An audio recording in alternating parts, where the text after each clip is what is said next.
Good morning, everyone. My name is Pauline Preventure. I'm a registered dietitian, and I've worked for the Meals on Wheels program in Merrimack Valley for almost 9 years now. And occasionally I come out and do little presentations in nutrition. And today's topic is protein, our major building materials.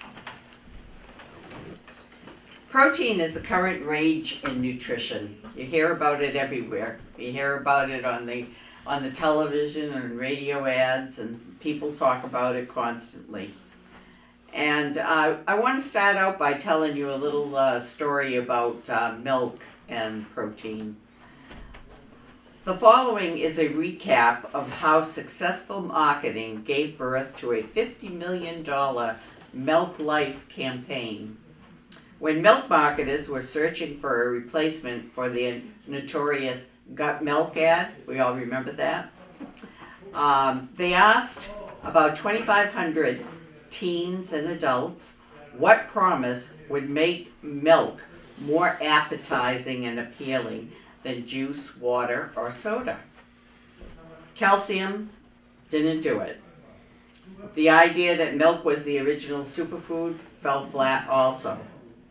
Not even the fact that milk is a great value at only 25 cents per glass, while other products cost a lot more. The number one winner ended up being 8 grams of protein per glass. The latest Milk Life features kids and adults happily at play with the pledge that this is what 8 grams of protein can do. And if you're TV watchers, I'm sure you've all seen those ads where they have the milk wings and they're jumping in swimming pools and doing all kinds of things. So protein has never been more popular, enticed by the promise that it can help you lose weight, get stronger, avoid age-related muscle loss. Some 71% of consumers say that they want more of protein in their diets. And that's as reported by a New York research firm. Retailers are rushing to add protein to foods such as cereals, granola bars, and promote the naturally high protein content of foods such as nuts and beef jerky and Greek yogurt. There's been a 54% increase in the number of new products with high protein content or vegan claims since 2008. 54%. That's a lot. So what makes protein so enticing? Protein builds lean muscle mass and provides a feeling of fullness that can aid in weight loss. A number of recent studies linking protein-rich diets to weight loss have kept that idea in the spotlight. In recent years, the rise in Atkins and low-carb diets have helped sustain protein's value, MVP value or status. What are the functions? Proteins are the building blocks of life. They build our bodies. The body needs protein to repair and maintain itself. The basic structure of protein are amino acids, which you probably have heard about in science classes years ago. Every cell in the human body contains protein. When you think of it, there's a lot of cells that make us up, and everyone needs protein. So that's your bones, the hair, your organs, your skin, everything within us. Protein is also found in bodily fluids, like your blood and plasma, except it's not contained in bile, which is produced by the liver and comes through the gallbladder for excretion, and urine. We need protein in our diets to help our bodies repair cells and make new cells. Protein is also important for growth and development during childhood, adolescence, pregnancy, and to maintain bodies throughout our lives. When you think of your cells have a certain lifespan. They die and they leave our body through fecal matter or urine or through sweat or your skin. You just wash it off. You get little flakes like that appear. Those are dead cells that appear. And so new cells need to replace those. And so the protein is very important to replace all of our cells. Proteins make up enzymes that power chemical reactions and make the hemoglobin in our blood, which carries oxygen throughout our body. There are at least 10,000 different proteins that make you what you are. Protein foods are no longer described as being complete or incomplete. Now they describe them as essential and non-essential or conditional. Essential amino acids, which there are about 9 of them, cannot be made by our bodies. We have to consume them in food. And this makes it difficult for people who are vegans to get all the essential amino acids. They have to be very careful in planning their food patterns. But if you eat animal sources of proteins, you get a good supply and you get what you need in your diet.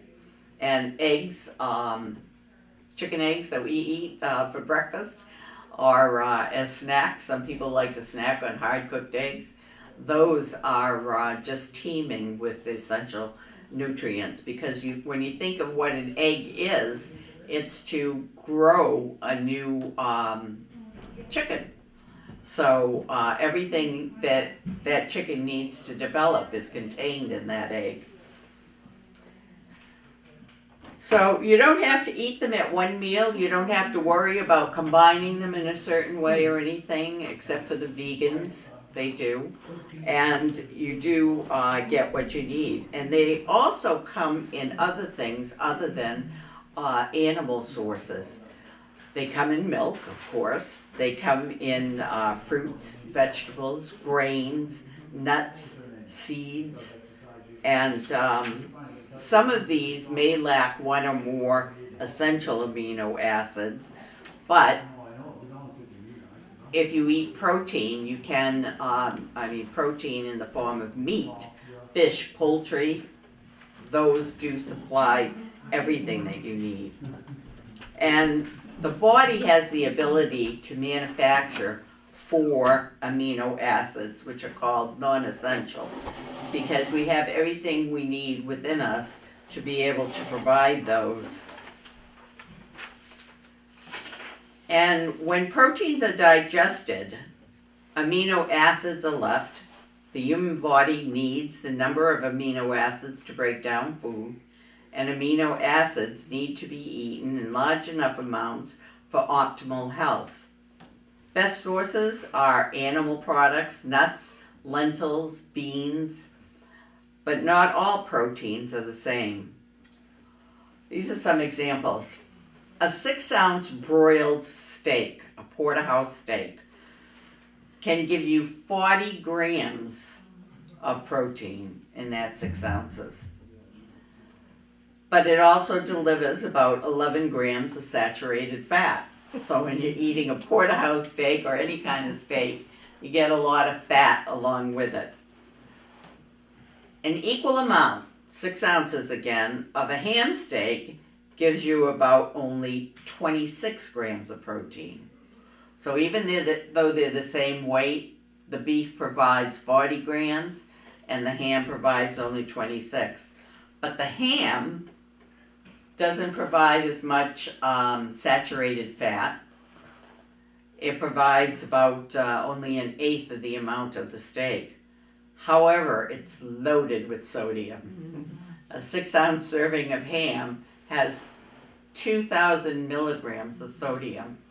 And that, if you have high blood pressure or if you have cardiac problems, you need to weigh very carefully whether or not it's a good thing to indulge in that ham steak. The government is recommending that we consume only around 1,500 milligrams of sodium daily. And if you had 6 ounces of ham steak, you get 2,000, which far exceeds the amount. A 6-ounce wild salmon has about 34 grams of protein, so it's more than the ham and a little less than the steak.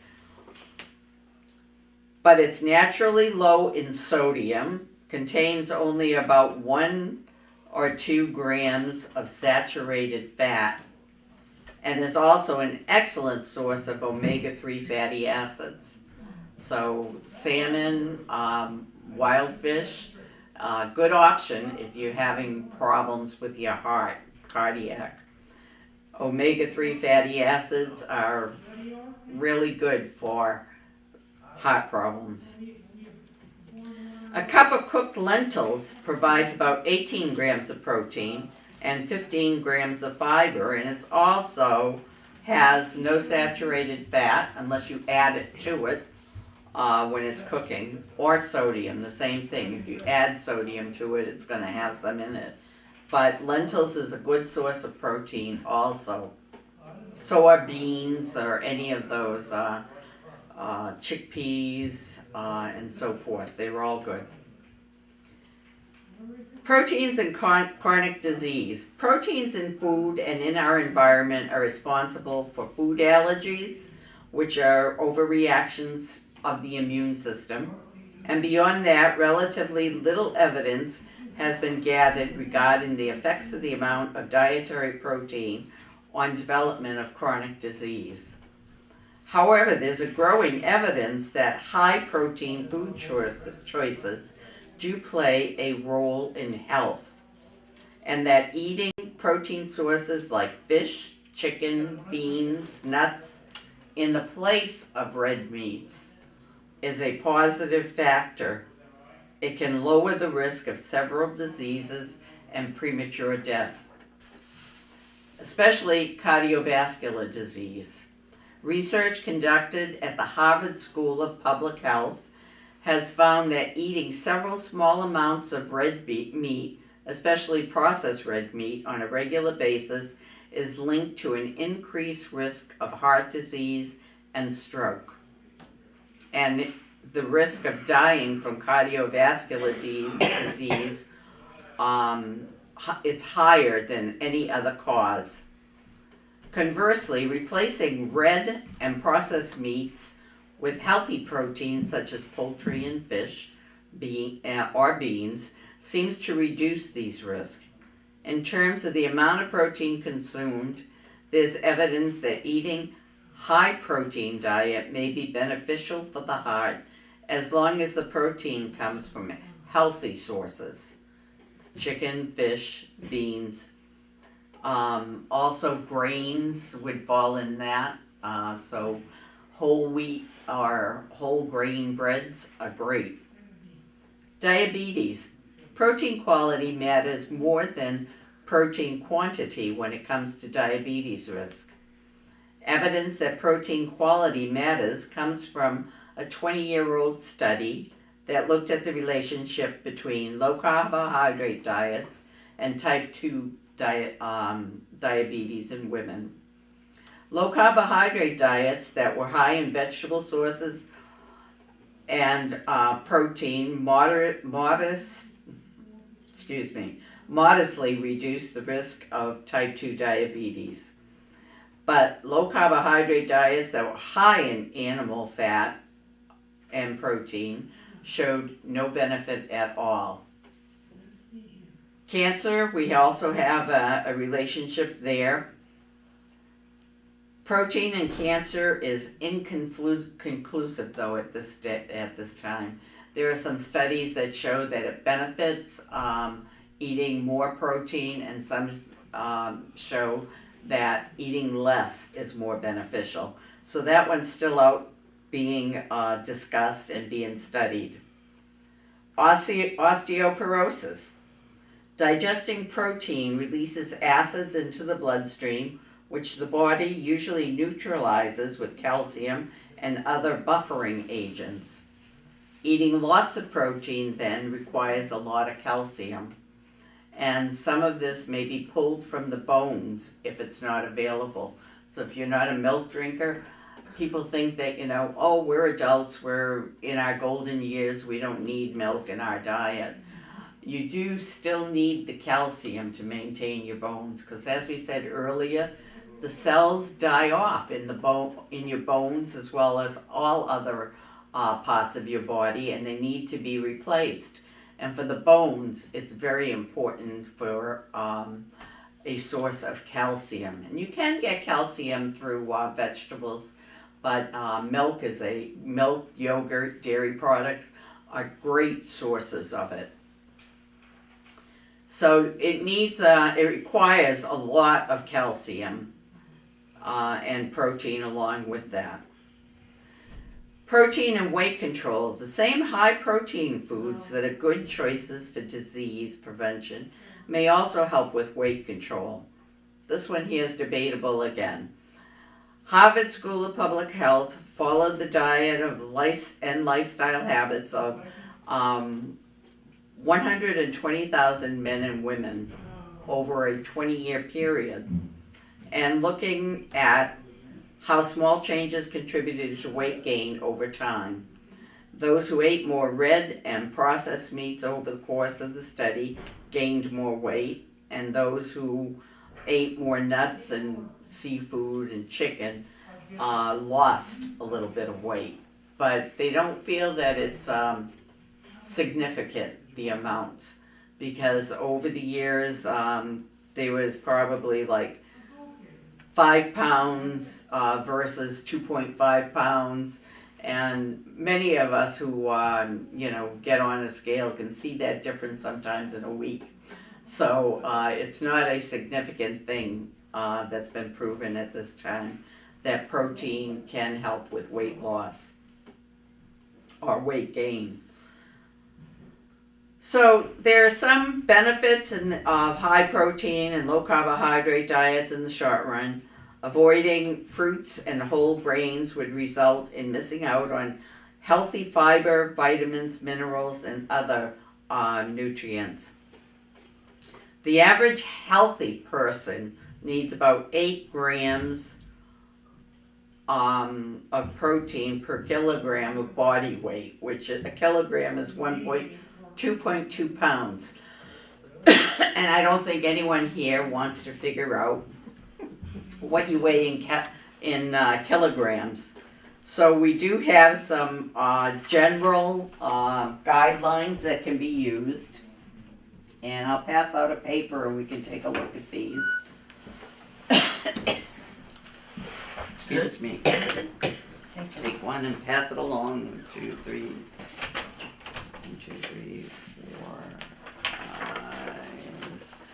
And she might want one also, so if you pass one back a little further when she comes back. So protein recommendations in general.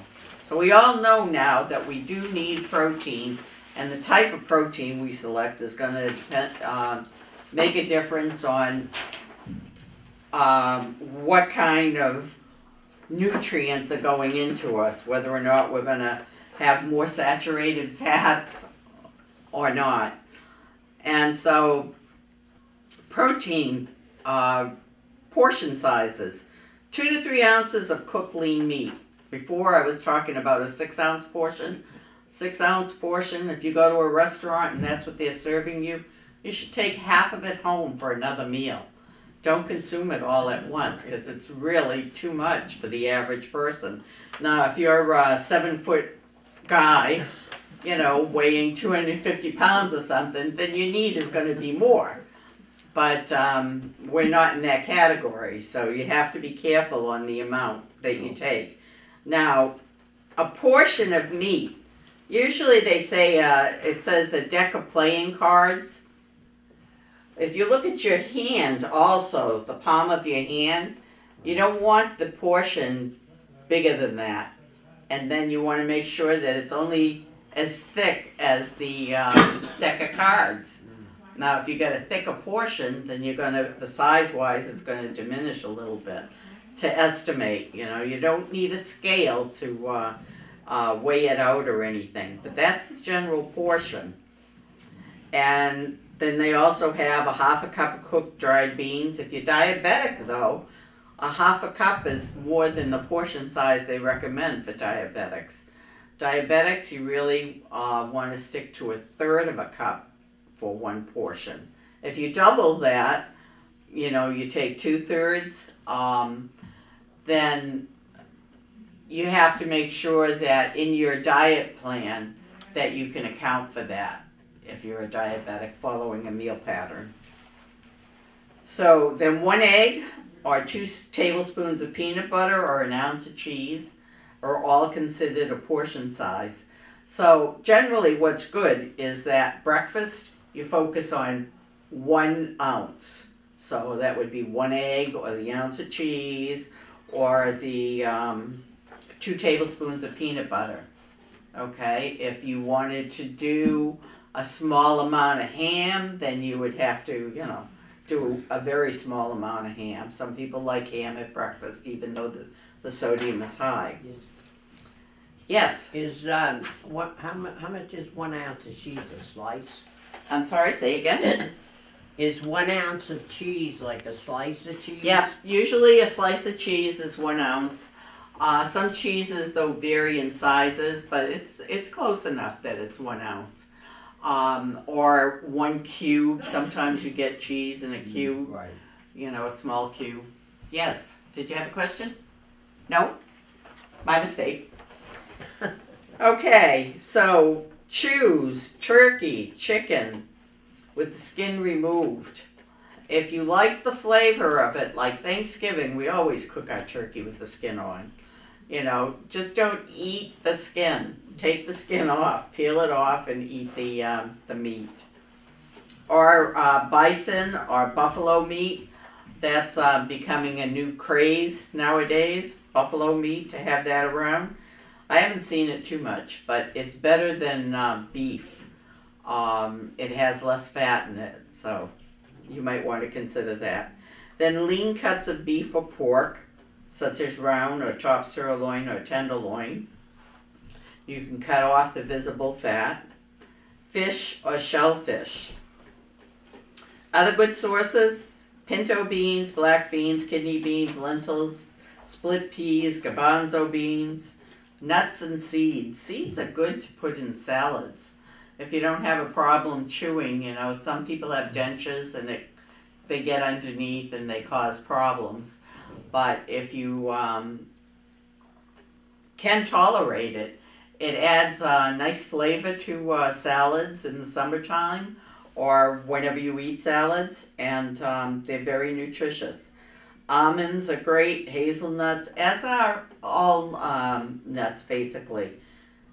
Peanut butter, I have a friend who eats for lunch. She watches her weight extremely carefully. And at lunchtime, instead of eating a regular meal, what she does is she always takes some Brazil nuts and eats like about 5 or 6 of those for lunch along with some beverage. So, but it does the trick for her. Sunflower seeds, walnuts, and just watch the amount you eat because nuts are very high in fat. But they contribute a lot of good nutrients for us. Tofu, if you're into that, that's a soy curd that you can get ground, or you can get it in a soft cube or a hard cube. It comes different ways, but some people do stir fries with that. And it's a meatless item, and it provides you a lot of excellent nutrients again. Tempeh is a type of curd also, and other soy products, and low-fat dairy products. Again, the low-fat dairy products are recommended because of the saturated fat that's in the whole milk. But you don't have to do skim milk. You can do 1% milk. And some people like to do soy milk. That's appropriate too if you'd like. But a good variety of foods. The government has a recommendation. This is, you can find this online. But what it does is basically it divides a plate for you. And this is what they recommend, that your foods you have at a meal, vegetables, which is more than a quarter. Fruits, well, we don't put our fruits in our plate, I don't think, but they want you to have a serving of fruit at meals. And that would be less than a quarter. Then protein would also be like about the size of the fruit, lesser amount, and grains would be more. So more grains, more vegetables, less protein, and a small fruit, along with a dairy product. Nice glass of milk or a yogurt that you might consume. Any questions? No, I have a question, but not about that, it was That's about okay. salmon. Like they say, if you buy wild salmon in preference to farm fresh salmon, what's the difference in like the protein grams? They have found that farm-raised salmon doesn't have the same nutritional value as the wild one does. So they recommend more that you get the wild one. But if you look at the price of wild salmon as compared to the farm-raised, I personally can't afford it. And I just buy the farm-raised because that's what's available. Like if you go to a restaurant, 9 chances out of 10 it's farm-raised. So you're not, in other words, when you get that, you're not getting as much of a benefit. Well, it's more beneficial nutrient-wise than the beef would be for you. But it's not up to the standard of the wild fish, the wild salmon. But the wild salmon, like I said, it's very, very expensive. I've gone online to see, what kinds of prices, and some of it, they charge $25 a pound.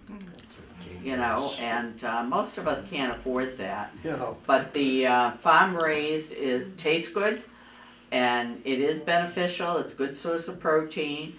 It just doesn't have as much, I believe, of the oils that are in the natural one, So. Was that something to do too with farm-raised is not, you said, up to our standard of cleanliness and the way they're raised? There's been articles on TV about... I'm sorry. Can you try that again? The farm-raised, I always heard, and it's been on TV, that they don't, their standards of raising these farm-raised is sometimes not very good. Cleanliness... Well, that's what they're finding with a lot of farm-raised items. They're trying all kinds of seafood, farm-raised, especially shellfish and stuff. And they just haven't perfected how to do it, correctly. And then the government has to, check on these places. Right. And who's to say that even if they have certain standards to meet, that they are truly reaching those, So it's difficult. Right. But they are working on it more, and hopefully they'll perfect that, more. But right now it's very hard. Like seafood, I like shrimp, but I don't eat much of it unless I know where it comes from, because if it comes down Louisiana Bay in that area, I'm very leery about that because of all the oil spills that they've had, over the years and stuff. So we're never quite sure exactly what we're consuming as a result, And then some places you go and they don't get that little black. I'm sorry? Some places that you go, if I notice anyway, they don't get the black, I don't know what you call it. Right, the part, out of it. Any other questions or comments? This program here from the government, though, if you want to go online to find it, it's very easy. It's called choosemyplate.gov. Let me show it to you once again. It's down the bottom here. It's just choosemyplate.gov. And if you don't even put in the choose, you can just put myplate.gov. I'm sure it'll come up. So if you're interested in seeing, what they say about it, then What? Excuse me. do some exploring. Yes. I thought we get a lot of fish products and from Asia Yeah. now. Are those, does our government check those? Where I apologize. I'm having a hard time we get a hearing. lot of Asian fish, Shrimp. and does our government check how those are raised? No. I don't see how they can. No. They have so much to do within the United States itself, but they're supposed to meet certain standards, and I'm sure that they do a periodic check, but I don't know if they, do that. On imports, I'm not sure how regularly they would do it and so forth. Yeah, because we get stuff that says product from Thailand and other parts of Asia. And I was wondering, are those, do they really check how those are taken care of? Ones Raised from, or- she's saying the ones from Thailand, they're checking those. No. Like- Yeah, I honestly don't know. You know, I know they have periodic checks, but I don't know that they. You have to read the labels, the fine print, and it'll say where it came from. I know that, but whether it's, how well is it checked? She wants to know how well is it checked on the cans or whatever it is. Excuse me, if it comes from Thailand or one of those Asian places. Yeah. Again, I don't know. Yeah. I don't know how, imported products are checked, how the government follows up on that. That would be something I would have to research. I really, honestly don't know. When I shop, I don't think about those things too much, because canned products have to be raised to a certain heat level that, according to scientific information, takes care of any bacteria, so there's no bacterial contamination, And the nutrients are supposed to be listed on the can, and hopefully we trust that the information listed is correct. Like a box of cereal even, is the information truly correct that they have on there? We hope and trust that it is, and that it is being policed by the government, to get companies to meet those standards. But I don't know in actual fact if it is, if all of that information is true to fact. I think it's sad because fish used to be such a wonderful commodity when I was a kid growing up. I grew up in the area where you go to Chris's fish market. Oh, his fish would melt in your mouth. Yeah. My mother would buy a huge haddock, and he would, take out the insides and she'd stuff it. And I can still remember how that tasted, and it would cost so little. Yeah, but overfishing has caused a lot of problems with the availability of species, Haddock was my favorite too as a child, and my mother did the same kind of thing, And my still father taste used it. to fish off of the black rocks in Salisbury sure. and get mackerel and other types of fish. And we'd eat it, and it was great, but it's just not available to us the way it used to be. I noticed in the. So that's in that's the- one of those things that we have to, correct and get back. In the stores, they are putting little flags of where the fish comes from. If you buy supposedly fresh fish. Yeah. But there are little flags where it comes from now. But, I went, we have friends in New Hampshire, and we were going up for the weekend, and I said, I'm gonna bring you guys halibut, because I called David's Fish Market. And so I marched down to get my halibut. It cost me $85 for 4 of us. And I had promised it, so I just closed my eyes. Right. And it was good. Yeah. It was good. It had better be. Companies now, though, I attended a meeting a couple weeks ago where this company was saying that they have newer fishing boats They're much larger, and this is fishing out in the Pacific Ocean, up towards Alaska. And what they do is with their catches, they prepare the fish right there Right, on the right, boat freeze it, yeah. and fast freeze it, Right. flash freeze it rather, so that it comes to the consumers much fresher and more nutritious as a result, because they're frozen immediately rather than, you know, towed into shore and then brought out to markets and so forth. So there may be an advantage to that. Also, going back to checking on imports, even items that are made in the United States, lately there's been a lot of recalls on foods for different reasons, and some of it is labeling of foods with not the proper ingredients. They leave something out and someone has an allergic reaction to it, so the food gets recalled and tossed out, you know, because they can't do anything with it and stuff.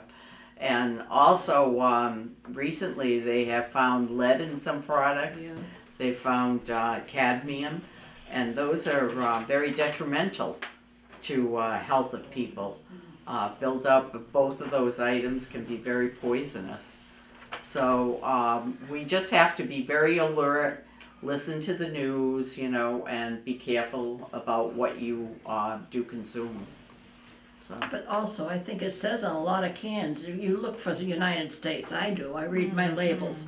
Yeah. But sometimes it's distributed in the United Yes. States, but it's not coming from somewhere there, but it else, doesn't yeah. say that. Yeah, it can say. Right. That can But happen the- too. But there should be some place, if it's from Thailand, there must be some place in that label that says fish originally from Thailand or something. But on recalled items, thank God, the stores do have to remove them from the shelves, you know, as soon as possible. But it doesn't mean that some of the items have been purchased already. So do beware of that. Okay, unless there are other questions, I think we're going to call it a day. And thank you for coming. I appreciate your being here, and I hope you learned a little. Thank you. you. Milk in all my life. I Yeah, never right, drank right. milk. I did not like it. My mother would beg me, bribe me, whatever she could, but I just did.